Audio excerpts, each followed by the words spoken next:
हम लोग इतने अज्ञानी हैं कि हरि की सेवा, श्रृंगार और भजन ये हरि को रिझाकर भगवत प्राप्ति के लिए है, पर हम इसको धन आदि, मान आदि प्राप्त करने में प्रयोग कर लेते हैं। इसीलिए ना प्रेम प्राप्त होता है ना भगवत प्राप्ति। नहीं तो सीधा साधन है ये जो हरि सेवा है, हरि का नाम जप है, हरि का नाम कीर्तन, गुण कीर्तन, यही सिद्धावस्था को पहुंचा देता है। बड़े बड़े सिद्धों में यही पाया गया है। सनकादि में निरंतर हरिशरणम और भगवत चर्चा करते रहते हैं, भगवत रूप माधुरी दर्शन करने वैकुंठ जा रहे हैं।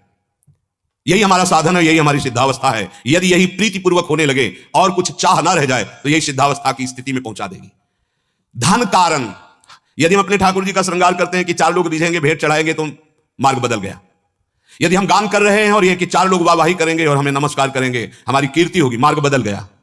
धन कारण साधन करी, हम उपवास कर रहे हैं, व्रत कर रहे हैं, फलाहार रह रहे हैं, जल पी के रह रहे हैं, दूध पी के रह रहे हैं, मौन रह रहे हैं, खड़े हैं या जल में खड़े होकर तप कर रहे हैं। हमारा उद्देश्य है कि ये बोर्ड में छप जाए कि मैं ऐसा हूं, संसार जान जाए कि मैं ऐसा हूं। तो हे भाई, मार्ग बदल गया, अविद्याग्रसित मार्ग हो गया। ये भगवत प्राप्ति का मार्ग नहीं, ये अध्यात्म का मार्ग नहीं। महापुरुष कह रहे हैं धन कारण करत साधन, साधन हो रहा है पर उसका कारण है कंचन कामिनी कीर्ति, 3 में से कोई लक्ष्य है, बात बिगड़ गई। सीधे हरि कीजिए, हरिजू के लिए।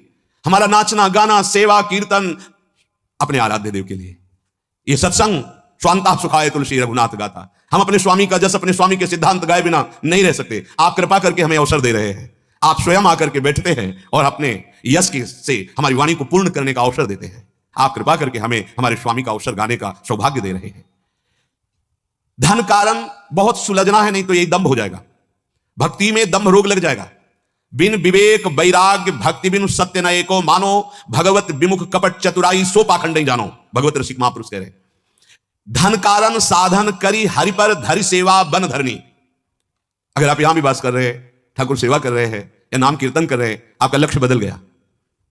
किसी ने एक प्रश्न किया था कि मैं नाम कीर्तन में जाता हूं पर वहां अमुक धनराशि निश्चित करके जाता हूं, क्या उचित है? हमने प्रार्थना की थी कि आप किसानी कर लीजिए, आप कोई और व्यापार कर लीजिए, या आप मेहनत कर लीजिए, पर आप नाम रूपी धन से हरि को प्राप्त करने के लिए। हाँ, हम कीर्तन कर रहे हैं हरि की प्रसन्नता के लिए, स्वाभाविक कोई तो वो हरि प्रसाद रूप है, हम उसका निश्चय मूल्य नहीं करेंगे। अमूल्य है भगवान नाम, अमूल्य है भगवत कथा, अमूल्य है भगवत सेवा। इसका हम प्रयोग लौकिक वासनाओं की पूर्ति में ना करें तो ये सीधे भगवत प्राप्ति करा देगी। ये महापुरुष जन किसी से द्वेष नहीं करते, ये आपको सावधान कर रहे हैं। जैसे माता पिता छोटे बच्चे को, ऐसे हम सब छोटे बच्चे अज्ञानी हैं, चाहे जितनी अवस्था हो गई हो। यदि विषयानंद में सुख मिल रहा है तो अज्ञानी बालक की तरह तुम हो, अभी तुम्हारे अंदर विवेक नहीं आया है। जब विवेक आ जाएगा तो आपके मोह भ्रम का नाश हो जाएगा और समस्त विषयों से वैराग्य हो जाएगा।